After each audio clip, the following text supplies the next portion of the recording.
So last time हम लोगों ने कुछ परसेंटेज के कैलकुलेशन के पार्ट पे बेसिक कॉन्सेप्ट सीखे थे। आज हम लोग लैंग्वेज प्रॉब्लम डिस्कस करेंगे और लैंग्वेज प्रॉब्लम में हर टाइप के सवाल बताएंगे जिसमें आपको अलग अलग तरीके के कॉन्सेप्ट सीखने को मिलेंगे। वो चाहे कंपेयरिंग वाला हो, चाहे डिस्ट्रीब्यूशन हो, या वोटर्स वाले क्वेश्चंस हो, इलेक्शन वाले, या इनकम एक्सपेंडिचर पर बेस्ड हो। तो मुद्दा अलग अलग होता है बट कॉन्सेप्ट जो बेसिक हैं वो सब में एक ही जैसे यूज होते हैं। सो शुरुआत करेंगे चैप्टर की। उसके पहले आपको कुछ बेसिक बातें समझा देते हैं कि जो आप स्पेशली यूज करते हैं परसेंटेज के लगभग सभी क्वेश्चंस में, वो क्या है कि अक्सर आपसे पूछा जाता है कंपेयर करना। देखो मैंने यहाँ पे कुछ टर्म लिख रखे हैं, what of, less than, more than, ऐसे वर्ड यूज होते हैं। जैसे हमारे पास दो लोग हैं, ए और बी। मैंने आपको बोला ए के पास 20 रुपी है और बी के पास 25 है। हमारा पहला सवाल है ए की इनकम बी की इनकम का कितना परसेंट है। तो क्या बोलेंगे, A is what percent of B. तो हमेशा ऑफ के बाद जो रहेगा वो नीचे रहेगा।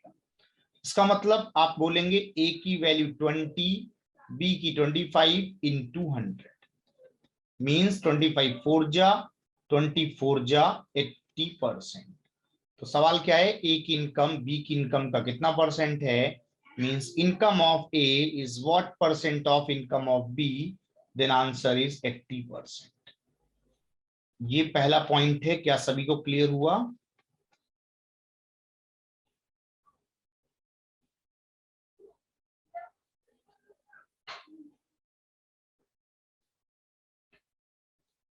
सेकेंड पॉइंट आता है, अगर हम आपसे पूछते बी ए का कितना परसेंट है, means B is what percent of A. तो बी किससे कंपेयर हो रहा है, ए से। तो अपॉन में क्या होगा, ए हो जाएगा। तो 25 अपॉन 20 इंटू 100 मीन्स 25 जा 25 5 जा कितना 125%। तो जब ए की कंपेयरिंग बी से कर रहे थे तो बी अपॉन में होगा, जब बी की तुलना ए से करेंगे तो ए अपॉन में होगा।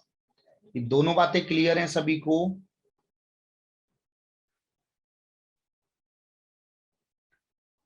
तो देखियो बताते चलिएगा, क्योंकि जब तक आप रिप्लाई नहीं करोगे तब तक मुझे पता नहीं चलेगा।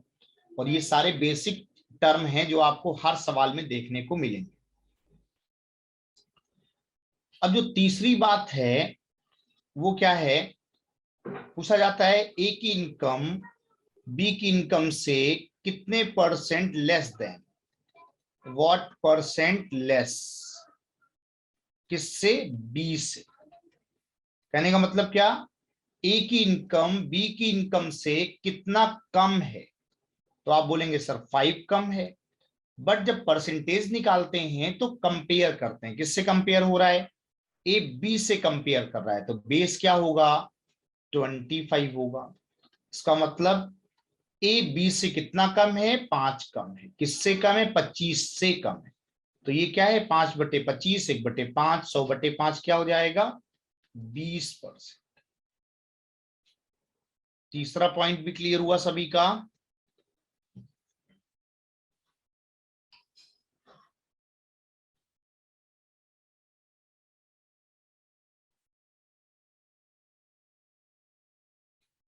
एंड फोर्थ वन क्या है, फोर्थ वन है कि अगर आपसे पूछा जाएगा बी ए से कितने परसेंट मोर है। ऑब्वियस है बी ए से मोर है, कितना मोर, 5।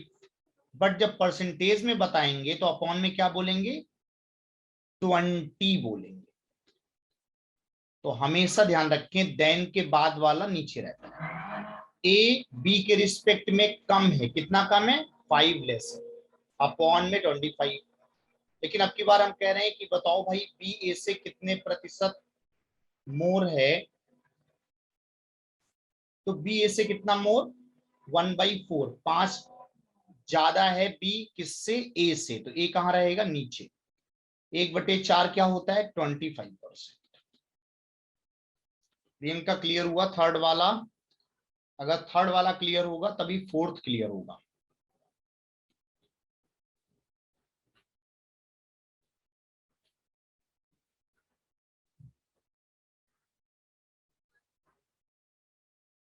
मैंने आपको चार बातें बताई हैं।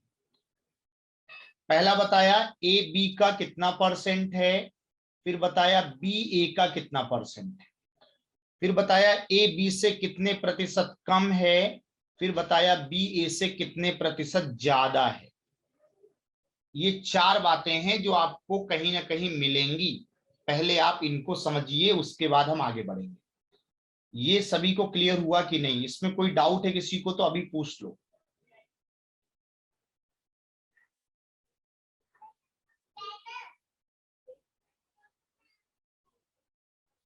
नो डाउट, सभी लोग क्लियर।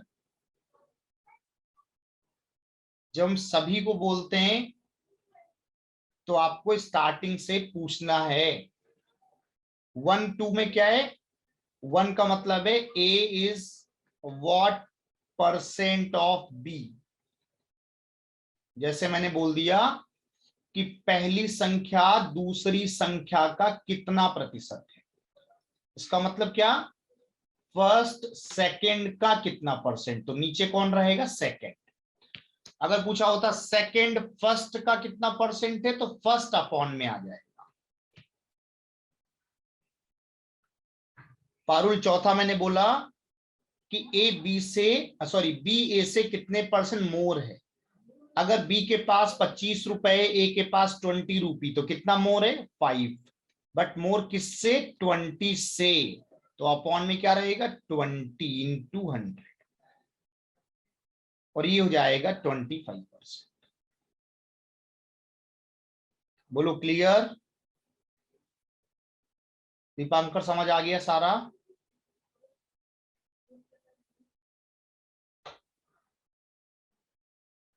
तो क्या आप लोग अब लैंग्वेज प्रॉब्लम के लिए रेडी हैं? लैंग्वेज प्रॉब्लम एक एक करके कराएं, क्योंकि देखो हमें स्पेशली उन सवालों पे फोकस करना है जो आपके रियल एग्जाम में आने के चांसेस होते हैं। अदरवाइज आपको भी पता है अंकित, अगर कल कोई क्लास होगी तो इसकी सूचना आपको अपने आपके ग्रुप में मिलेगी। अदरवाइज अगर कोई क्लास नहीं होगी इस बैच में तो हो सकता है संडे को ऑफ रहे। चलिए, पहला सवाल आपकी स्क्रीन पे ये रहा, आराम से ट्राई कर लो। टेलीग्राम पे आपको ऐड किया गया होगा या आपको लिंक भेजा गया होगा ऐड करने के लिए। अगर नहीं ऐड है तो आप व्हाट्सएप पे आप मैसेज कर दीजिए, वो सर आपको ऐड कर देंगे।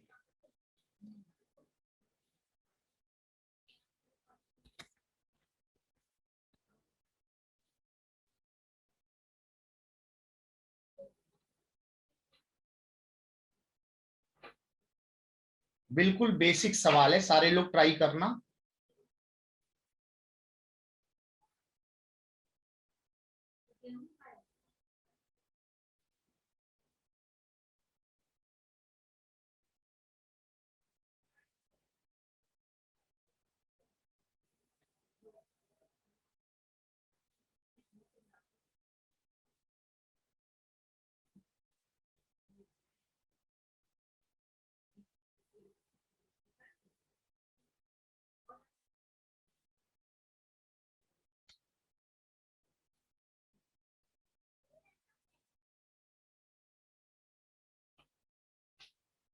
किसी का कोई आंसर आ रहा है? चलिए, अच्छा मैं समझाता हूं, आप ध्यान से समझिएगा। क्या लिखा हुआ है? 12% ऑफ कौशल सैलरी, कौशल की सैलरी का 12% किसके बराबर है? 16% ऑफ नंदिनी। तो अगर आप अपॉन 100 कैंसिल भी कर दें और अगर आप इसको भी कैंसिल कर लें यहीं पे, तो 4 3 जा 4 4 जा होगा। ये बात किसको समझ आ रही है कि 3k = 4n है? ये इक्वेशन नंबर 1 है। क्या इतनी बात सबको क्लियर है?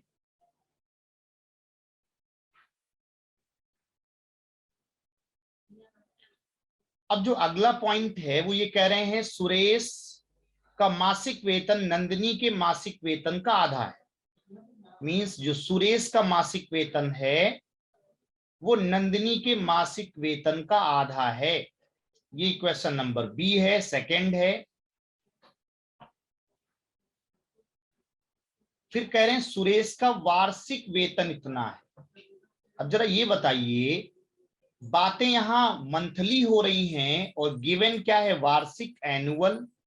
तो अगर एनुअल 1,08,000 है तो जब डिवाइड बाई 12 करेंगे तो क्या सुरेश की मंथली इनकम 9,000 रुपए आएगी?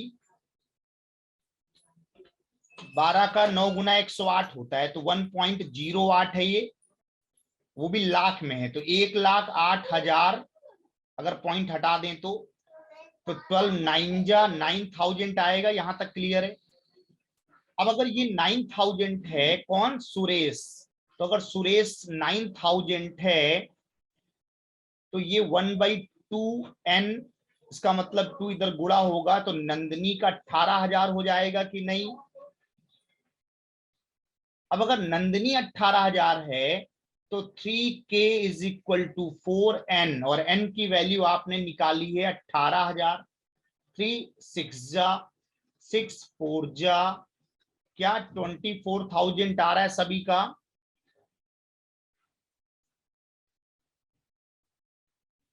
और अगर आ रहा है तो क्या ये समझ आया है?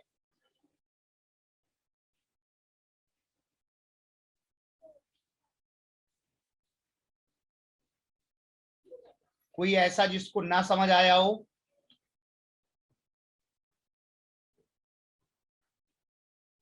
सुरेश का दिया है एनुअल, सुरेश का डिवाइड बाई 12 कर दें तो पर मंथ आ जाएगा। पर मंथ सुरेश का पता है तो नंदिनी का क्या हो जाएगा, डबल, 18,000। अगर यहां 18,000 रख देंगे तो बस 3k is equal to 4n, n की वैल्यू 18, 3 डिवाइड में आ जाएगा तो 3 6 जा 6 4 जा 24,000।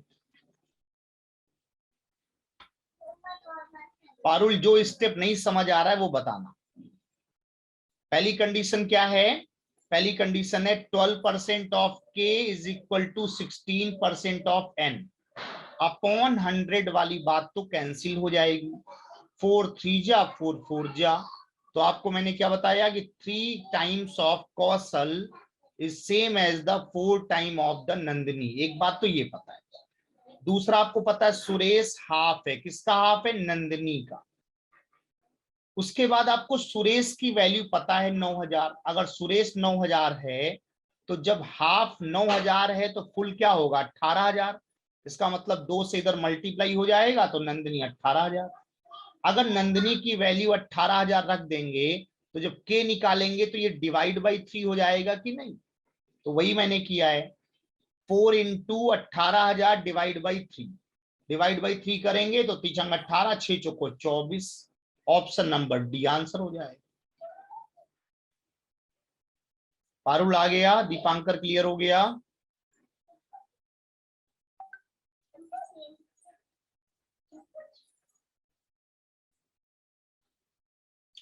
आगे बढ़ा जाए, इसमें कोई डाउट किसी को नहीं है तो फिर आगे बढ़ें।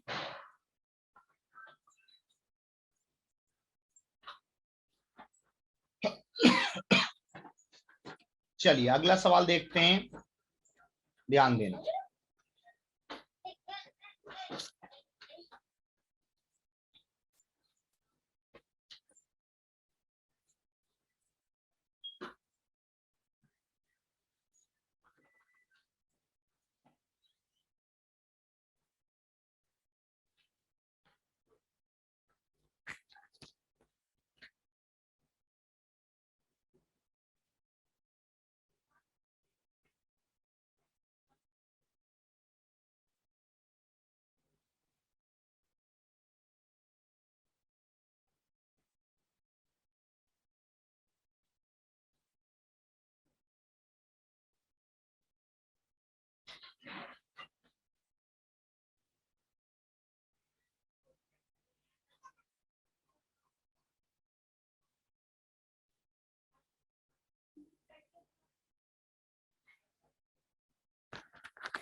तो आंसर आना स्टार्ट हो गए 40,000। Very good Ishika, well done.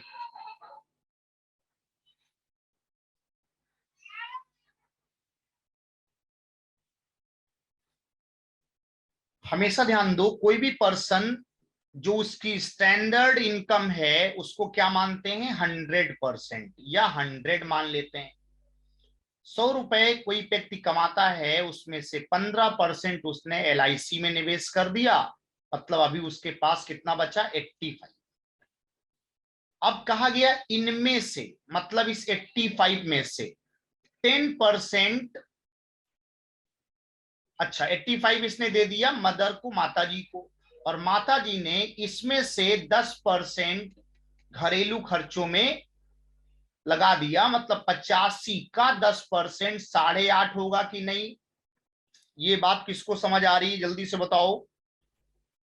100 में से 15 हो गया, 85 बचा, उसका 10% 8.5। 8.5 अगर और खर्चा हो जाएगा तो जो बचेगा वो कितना होगा हमारे लिए, ये हो जाएगा 86.5। बोलो 86.5 बच रहा है कि नहीं। इसका मतलब जो 86.5 बच रहा है उसकी वैल्यू कितनी है, सॉरी 76, हाँ 76, ये 76.5। अब जो 76.5 है उसकी वैल्यू कितनी है, 30,600।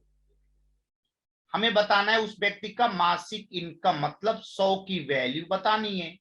तो क्या बोलेंगे, 30,600 डिवाइड बाई 76.5 इंटू 100। देखो मैंने यहां डायरेक्ट लिख दिया, क्या जो गिवन है वो अपॉन में, जो चाहिए उससे मल्टीप्लाई। बीच में एक स्टेप आप नहीं लिखिए, बार बार एक बराबर।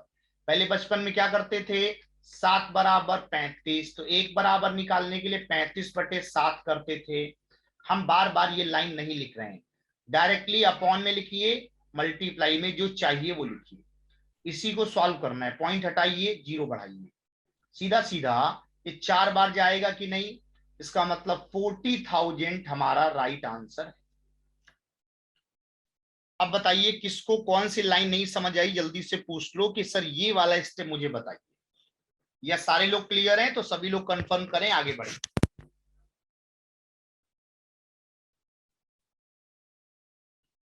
जहां भी रेस्ट लगा होगा, रिमेनिंग लगा होगा, शेष का लगा होगा, वो रिमेनिंग में से बात करेंगे। 85 का 10% 8.5 और खर्च कर दो।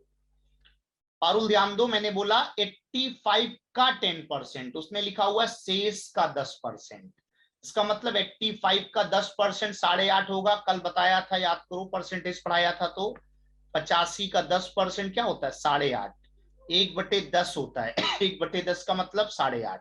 8.5 माता जी ने और खर्च कर डाले तो कितना बचेगा, 85 में 8.5 घटा दो, 76.5 बचेगा। उसकी वैल्यू दी है, 100 की वैल्यू बतानी है ओरिजिनल। नेहा ऊपर का ही तो रिपीट किया है, 100 में 15 पहले खर्च हो गए, 85 में से 10% 8.5 और खर्च हो गए, इतना बचा, इसकी वैल्यू दी है, 100 की वैल्यू बता।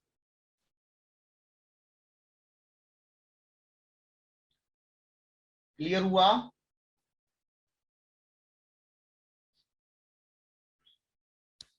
चलिए आगे बढ़ा जाए, सभी लोग क्लियर, आगे बढ़े।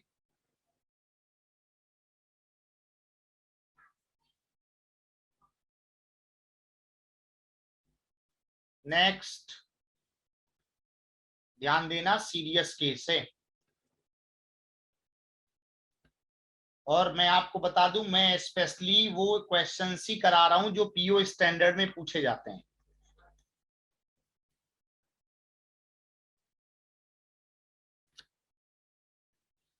अदरवाइज क्वेश्चन तो दुनिया में बहुत सारे हैं।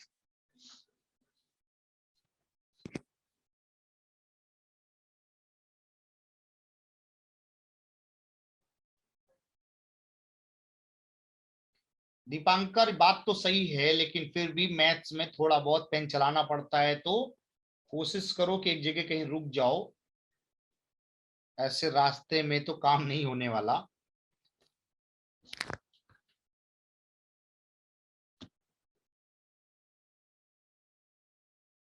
अदरवाइज घर पे फिर रिकॉर्डेड देख करके ट्राई करना, लेकिन लाइव क्लास करने का एक अपना फायदा होता है कि कोई डाउट है तो पूछ भी सकते हो। अच्छी बात है दीपांकर, जॉब करते हैं, ठीक है, तो उसके लिए बस यही है कि या तो आप ये क्लास ऑफिस में ही बैठ के कर लें, और या तो फिर थोड़ा पहले निकल जाएं कि घर पहुंच जाएं।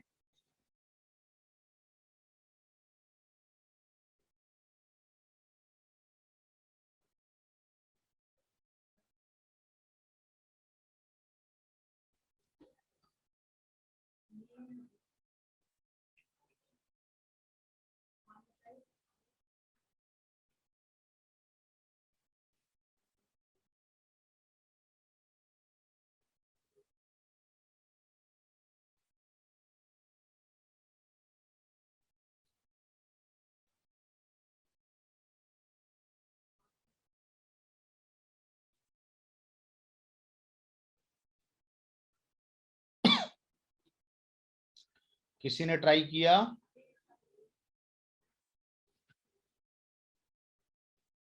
चलिए ध्यान दीजिएगा, कैसे करना है समझिएगा। देखो ये प्रॉब्लम डिस्ट्रीब्यूशन का है, बस डिस्ट्रीब्यूशन में गलती होती है, वहीं से प्रॉब्लम को सॉल्व करना है। ध्यान दीजिएगा, पेन कॉपी मत चलाइए, पहले जो कह रहे हैं वो सुनिए। कोई भी टोटल वैल्यू हमेशा 100% होती है। चैट बॉक्स में एक्टिव रहिए, यस नो बताते चलिए। कोई भी टोटल वैल्यू हमेशा 100% होती है। उसमें से सबसे पहले कहा गया 5% कोई जवाब नहीं देते हैं, मतलब नो आंसर करने वाले लोग क्या हैं, 5% है। 100 में से 5 ऐसे जो कोई जवाब नहीं देते। 5% सभी जवाब देते हैं, मतलब ऑल हो गया। अब जरा ये बताओ, 5 5 10 हो गया, यहीं से कहानी शुरू होती है। इसके बाद जो लिखा हुआ है वो क्या है? इसके बाद लिखा हुआ है sir, rest of the 20% of the remaining candidates. ध्यान दो, सॉरी, रिमेनिंग का मतलब 5 5 10 हो गया, तो रिमेनिंग 90 बचेगा कि नहीं? उस 90 का 20% अगर निकालेंगे तो 18 आएगा, और 18% ऐसे लोग होंगे जो केवल एक प्रश्न का जवाब देते हैं, मतलब 1 क्वेश्चन आंसर। अब फिर समझने वाली बात है, एंड के साथ सेंटेंस लिखा गया है। एंड के साथ, इसका मतलब है एंड के साथ लिखा हुआ है 25% गेव टू आंसर। इसका मतलब है कि ये रिमेनिंग में ही बात हो रही है। कंफ्यूजन यही हो जाता है। लोग क्या करते हैं कि 25 टोटल में से निकाल देते हैं। ध्यान दीजिए, रिमेनिंग में ही चलाना है। रिमेनिंग में ही 20 है, एंड 25 का मतलब रिमेनिंग में ही, तो 90 में ही 25%, 22.5 आएगा। ये बात कितने लोग समझ गए? अगर फुल स्टॉप के बाद अलग से लिखा होता तो 25% टोटल का होता, बट यहां टोटल का नहीं है, एंड के साथ सेंटेंस अटैच है। इसका मतलब है रिमेनिंग पे ही 25% निकालना है, तो 22.5 और हो जाएगा, जो कि वो लोग होंगे जिन्होंने 2 प्रश्नों के जवाब दिए हैं। ये 2 क्वेश्चन आंसर्ड वाले हैं। अब उसके बाद लिख दिया गया इफ 24.5% ऑफ द टोटल, अब यहां 90 से मतलब नहीं, 100 से मतलब है, और 100 में से 24.5 मतलब सीधा सीधा 24.5 लिखेंगे। ये कौन से लोग हैं? जिन्होंने 4 क्वेश्चंस के आंसर दिए हैं। ये 4 क्वेश्चन आंसर्ड हैं। अब ये जो सारी कहानी हो गई, तो ये जो बचे हुए हैं ये क्या कहलाएंगे? 3 क्वेश्चंस वाले होंगे। इसका मतलब अगर आप सारा जोड़ें और 100 में से घटा दें तो 3 वाले आएंगे कि नहीं। अगर आप सारा जोड़ते हैं तो जोड़ने पे क्या होगा, 5 5 10, 18 10 28, 28 और 22 50, 50 24 74, 0.5 एक और 75। क्या ये सारा ऐड करके 75 आ रहा है सभी का, मतलब रिमेनिंग 25 होगा कि नहीं। यहां तक सारे लोग डन। अब ये जो 25 दिया है रिमेनिंग, इस 25 की गिवन वैल्यू क्या है, 769। हमें चाहिए 100% टोटल। तो 25 का 4 जा 100 होता है, तो हमारा आंसर भी 4 जा होगा। 4 9 जा 36, 4 7 जा 28 एंड 3 16। ऑप्शन नंबर सेकंड में है 2716 आंसर है क्या, या 29 है, आगे भी चेक कर लो। 24 और 3 27 नहीं, सही है, 27 16 आ रहा होगा। बताइए सभी लोग क्लियर। लास्ट में मैंने आपको बोला भाई अभिजीत कि जो लास्ट में 25% बचे वो क्या है, 3 वाले हैं, और इन 3 वाले की वैल्यू क्या है, 675। तो 25 की वैल्यू दी है तो 100 की वैल्यू बताना है। तो 679 डिवाइड में 25 मल्टीप्लाई में 100, इसको करेंगे तो ये 4 जा होगा, 4 से मल्टीप्लाई करिए, आंसर आ गया।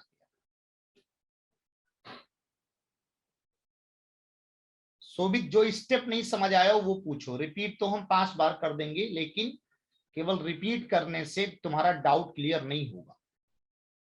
जहां समस्या हो उसको पॉइंट करो तो हम समझाएंगे कि गलती यहां हो रही है तुमसे। 3 कैसे आया, वहां लिखा हुआ है ना कि गेव 3 आंसर्स, 3 प्रश्नों के जवाब देने वाले रिमेनिंग हैं कि नहीं।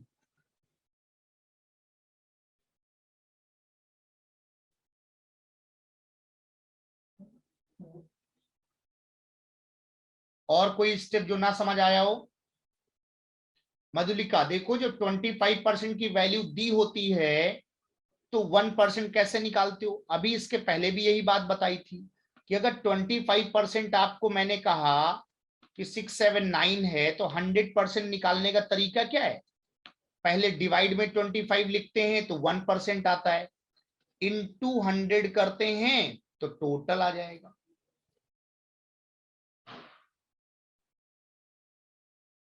सो भी तो ये तो ऑब्वियस है कि क्वेश्चन बदलेगा तो मेथड तो बदल ही जाएगा। अब ऐसा तो है नहीं कि एक ही टाइप के 5 सवाल कराते रहेंगे।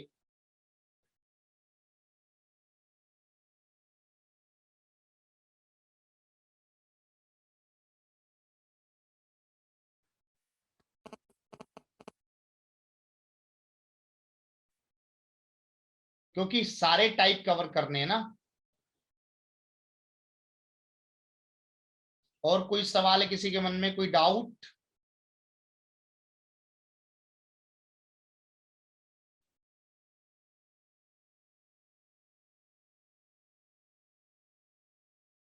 नहीं वो तो है, प्रैक्टिस तो आपको करनी है, लेकिन हमारा काम क्या है, हमारा काम है हर तरीके के सवालों से आपकी पहचान कराना। अदरवाइज एक टाइप के 10 सवाल करा देने से क्या मतलब है।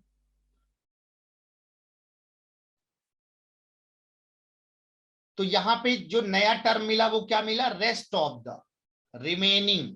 तो रिमेनिंग का मतलब है कि आपको रिमेनिंग में से काउंट करना है, और एंड के साथ अटैच है, इसका मतलब है कि आपको ये समझना है कि 90 में से ही 2 कैटेगरी है, 90 में से 20% भी है और 90 में से ही 25% भी है। चलिए आगे बढ़ते हैं फिर अगले सवाल पे, फिर नया टाइप होगा, ध्यान दीजिएगा।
चलिए मैं आपको हिंट दे देता हूं, अदरवाइज आप बहुत टाइम लगाएंगे इस सवाल को करने के लिए। बेसिक तरीका क्या कहता है कि अगर टू नंबर्स हमारे पास 6000 हैं, तो उसमें फर्स्ट नंबर अगर x होगा तो सेकंड नंबर y होगा, अगर हम एज्यूम करते हैं। या आप ये कह सकते हैं कि सर फर्स्ट x होगा तो रिमेनिंग 6000 माइनस x होगा, और इन दोनों का जो सम है वो 6000 है। ये इक्वेशन नंबर 1 है। कंडीशन नंबर सेकंड क्या है कि अगर 20% की वृद्धि कर दी जाए, ध्यान दीजिएगा यहीं पे लोग समझ नहीं पाते हैं। मैं 120% लिख रहा हूं, ये बात किसको क्लियर है कि जब 20 बढ़ा देंगे तो न्यू नंबर 120% होगा कि नहीं, एंड सेकंड वाले में 25 का चेंज है तो 125% कहलाएगा कि नहीं, और देन सम विल बी 7400। ये इक्वेशन नंबर 2 है।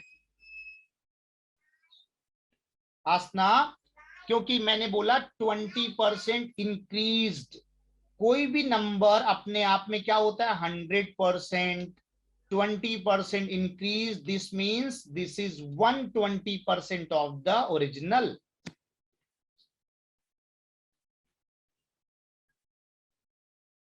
Got it. वैल्यू एज्यूम करके हो सकता है, बट कॉन्सेप्ट मायने रखता है अभिजीत। ऑप्शन से करेंगे, डोंट वरी। अब ये इक्वेशन है, हमें केवल बनाना है इक्वेशन समझाने के लिए। मेन मुद्दा है ऑप्शंस, जो आप कह रहे हैं ऑप्शन से कर लेंगे। पहला ऑप्शन क्या है 4000। दूसरी संख्या देखो पूछा क्या, find the second number, means हम y को क्या माने ऑप्शन के अकॉर्डिंग 4000, तो फिर x क्या होना चाहिए 2000। इतनी बात समझ आ रही है। मैंने क्या किया, वैल्यू ऑप्शन से पुट की। अगर 4000 सेकेंड होगा तो फर्स्ट होगा 2000। अब ध्यान दो, 2000 का 120% निकालना है, एंड 4000 का 125% निकालना है, देन आंसर बिकम 74।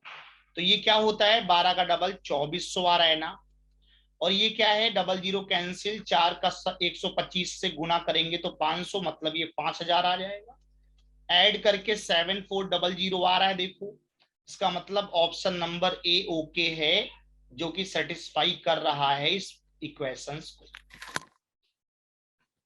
तो हिट एंड ट्रायल मेथड है, आप ऑप्शन से करेंगे ऐसे सवालों को। इक्वेशन ट्राई करेंगे तो ज्यादा लेंदी होगा, सॉल्विंग 1 एंड 2 वी गेट, वो सब नहीं करना है। एक्स और वाई ऑप्शन से उठाना है, क्लियर हो जाए। डन सभी का।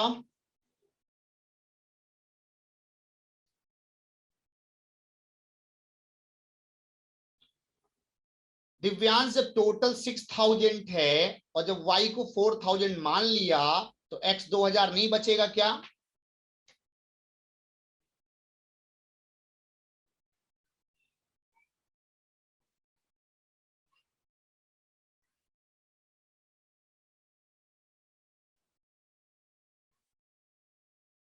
Anybody any doubt.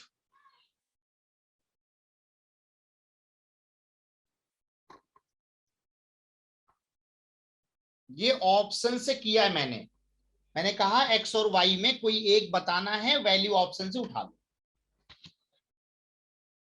आगे बढ़ सकते हैं। किसी के मन में कोई सवाल हो तो पूछ लो।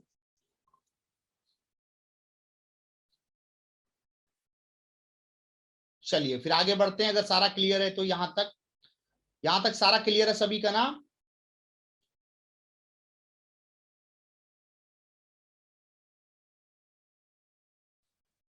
चलिए अगला सवाल ध्यान दीजिएगा।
3:2। एक आंसर आया आसना का 3:2। और किसी का?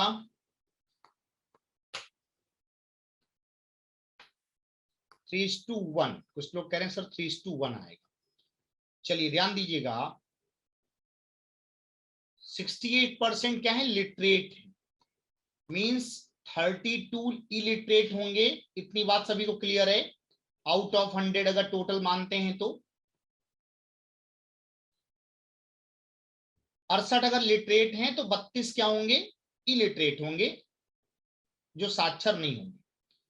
अब कंडीशन क्या है कि जिनमें से पुरुष और महिला का अनुपात 11 और 6 है, मतलब लिटरेट में 11 और 6, 11 और 6 अनुपात का मतलब क्या? ध्यान देना, अगर 68 टोटल है तो 11 और 6 में डिस्ट्रीब्यूट करना है। तो पहले बचपन में लिखते थे 11x + 6x = 68, फिर वहां से ऐड करते थे, x निकालते थे। वही कहानी हम आपको डायरेक्ट समझा रहे हैं कि अपॉन में लिखिए टोटल। टोटल क्या है? 11 6 17। 11 पार्ट से मल्टीप्लाई करेंगे तो फर्स्ट आएगा 17 चौको 68, 11 चौको 44। जब 68/17 इंटू 6 करेंगे तो 24 आएगा। ये क्या होंगे? ये होंगे मेल और ये होंगी फीमेल। इतनी बात सभी को क्लियर है कि जो 68 हैं उसमें से मेल 44 हैं और 24 लिटरेट। ध्यान दो आसना, अभी क्लियर हो जाएगा। आयुष, तो यहां तक सभी का क्लियर हुआ? पहले ये बताओ, 68 में से बंटवारा हो गया 44 और 24 का। अब देखो कंडीशन क्या है। कंडीशन है कि जो निरक्षर महिला का निरक्षर पुरुषों के साथ अनुपात है वो 3:1 है। निरक्षर महिलाएं और निरक्षर पुरुष, उनका अनुपात क्या है? 3:1। इसका मतलब है कि जब हम इधर बांटेंगे तो 3:1 में डिस्ट्रीब्यूट करना होगा 32 को। इसका मतलब 32/4 इंटू 3, तो 4/32, 8×3 = 24 आएगा। और अगर 24 32 में से हो गए क्या? निरक्षर महिला का निरक्षर पुरुषों के साथ, इसका मतलब ये फीमेल हैं, ये मेल हैं। यहां उल्टा है, पहले फीमेल लिखा है और फिर मेल लिखा हुआ है, तो ये 8 बचेंगे कि नहीं? अब ध्यान दो, सवाल क्या है? सवाल क्या है? सवाल है हमारे पास, find the ratio between literate female to illiterate female. यही तो समझने वाली बात है। अच्छा, इंग्लिश में मेल टू फीमेल लिखा है, एक second, illiterate male to illiterate female. Okay, English के अकॉर्डिंग अगर ट्राई करेंगे तो ये सीक्वेंसिंग सही है, तब सीक्वेंसिंग सही है। तो फिर पहले मैं इंग्लिश वाला ही ट्राई कर लेते हैं, क्योंकि हो सकता है हिंदी में ट्रांसलेट करने में एरर हुई हो। तो जब इसको करेंगे तो ये क्या हो जाएगा? मेल और ये हो जाएंगे फीमेल। अब साक्षर महिलाएं कौन सी हैं? 24 हैं। निरक्षर महिलाएं 8 हैं। इसका मतलब इसमें रेशियो निकालेंगे तो 3:1 ही आएगा। C will be correct answer according to English language. बोलो क्लियर?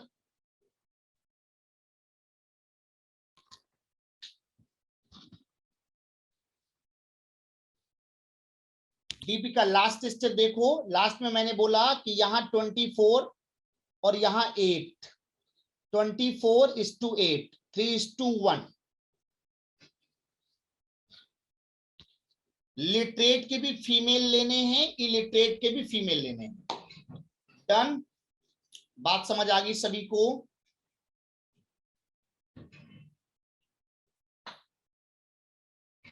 तो इंग्लिश के अकॉर्डिंग हिंदी को भी चेंज कर लेना, ये रिवर्स हो जाएगा, then answer will be correct. चलिए फिर आगे बढ़ें।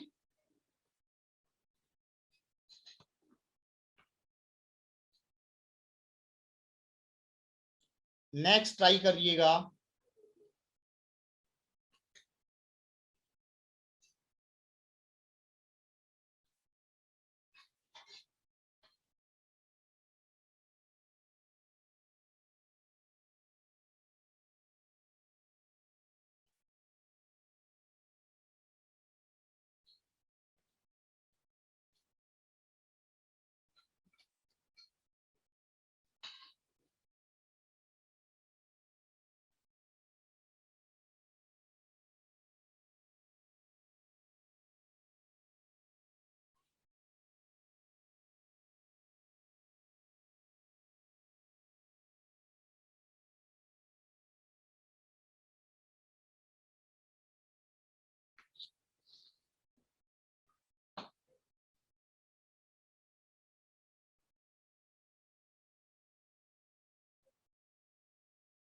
ये 44 होल 4/9 लिखा हुआ है, याद करिए बताया था 11 होल 1/9%, 1/9 होता है।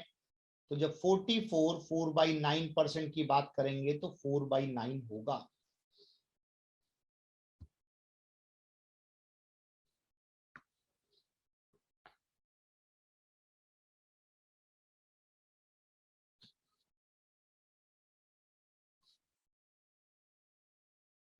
हो पा रहा है सभी से? ट्राई कर पा रहे हो या बताना है मुझे?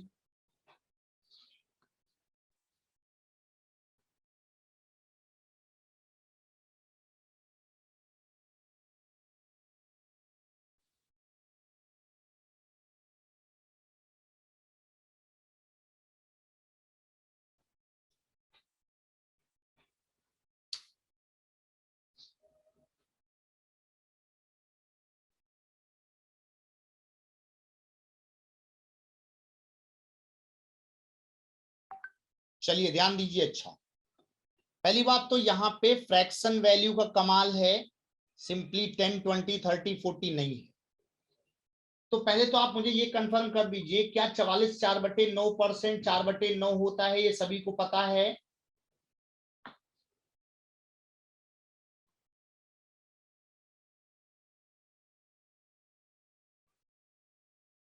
अब अगर ये सभी को पता है तो जो बेस है वो क्या होगा? मोहन की आय व्यय से, इसका मतलब जो बेस है वो क्या होगा? व्यय। कंपेयर किससे हो रहा है? एक्सपेंडिचर क्या है? बेस।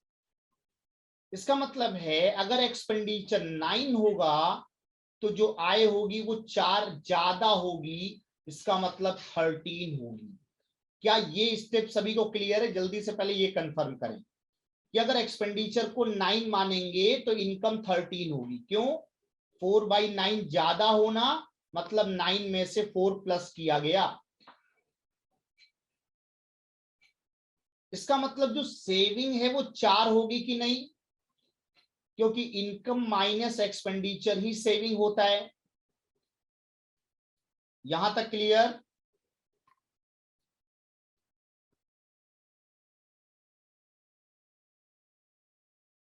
अब जरा समझिए, परसेंटेज में बोला गया 60%, 70%। तो अगर आपको पॉइंट से बचना है तो आप यहां जीरो पहले ही लगा लीजिए। उससे क्या होगा? 130 का 60% निकालना आसान होगा। आयुष भैया 4/9 लास्ट वाली क्लास की थी कि नहीं की थी? लास्ट वाली क्लास में बताया था 11 होल 1/9%, 1/9 होता है, याद आ रहा है? तो जब इसका 4 गुना लिखेंगे 44 4/9, तो ये 4/9 होगा कि नहीं?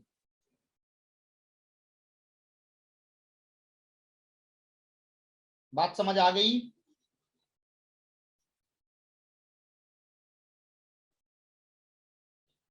क्योंकि जो बेस होता है वही एक्सपेंडिचर लिया जाता है। देखो क्या लिखा, more than his expenditure. Income किससे कंपेयर हो रही है? एक्सपेंडिचर से। तो जो बेस वैल्यू होगी वो क्या होगी? एक्सपेंडिचर। दिव्यांग समझो, पहले हम कहते थे 100 में से इतना खर्च किया, अब हम कह रहे हैं 9 में से इतना खर्च किया, कुछ ऐसे समझो। जो बेस है वो क्या है? 9। और 9 में से 4 क्या है? ज्यादा। कौन ज्यादा? इनकम। तो 9 से हो गया 13, तो 4 हो जाएगी से। क्लियर हुआ? मैंने जीरो बढ़ा लिए, 130 90 40 मान लिया। उसका फायदा होगा क्या? 60% नहीं, हमेशा नहीं एक्सपेंडिचर रहेगा, बेस रहता है जो बाद में लिखा होता है। देखो आय की तुलना किससे हो रही? व्यय से। तो यहां बेस कौन है? व्यय। जिससे तुलना करते हैं वो। अगर हम कहते व्यय की तुलना आय से तो बेस कौन होता? आय। जिससे कंपेयर करते हैं वो नीचे रहता है। अब बात करते हैं कि 60% सर बढ़ गई। 130 में 60% अगर निकालोगे तो 78 आएगा कि नहीं? 60%। अगर 130 में 78 जोड़ोगे तो 13 7 20, 208 रुपए की न्यू इनकम। 130 कैसे? अरे भाई 1394 लिखा, मैंने कहा जीरो लगा लो सब में, तो कैलकुलेशन आसान हो जाएगी। 130 का 60% निकालना आसान है, 13 का निकालेंगे तो पॉइंट में आएगा।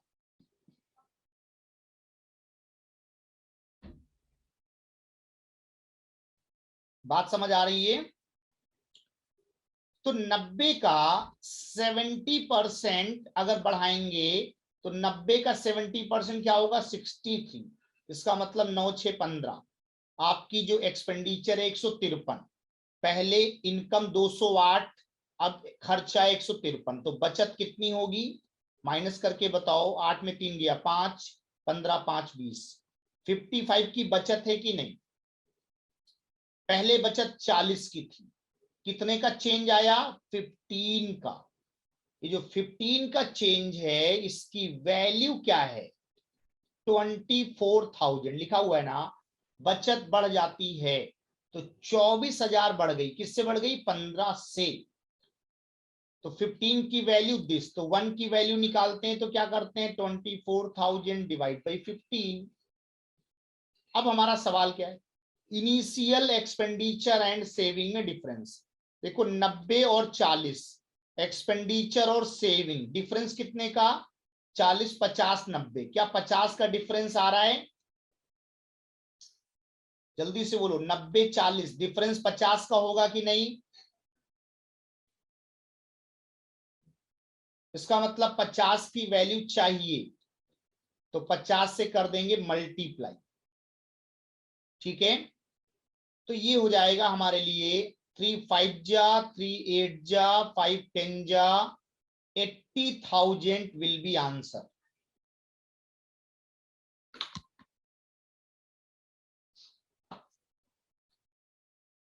सारे स्टेप क्लियर?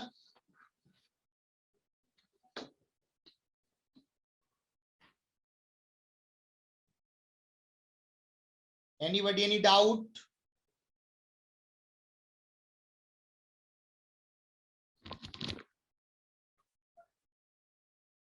मैंने बोला कि सेविंग पहले 40 थी, अब 55, तो चेंज कितने का? 15 का।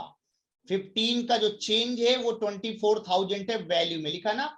Saving increased by 24,000 means 15 change 24 की वैल्यू है, तो 1 की वैल्यू क्या होगी? Divide by 15। तो 50 की वैल्यू निकालना है तो 50 से मल्टीप्लाई। 50 कहां से आया? 90 और 40 से आया। Expenditure and saving initial expenditure and saving 90 और 40 डिफरेंस 50। चलिए ठीक है ना फिर।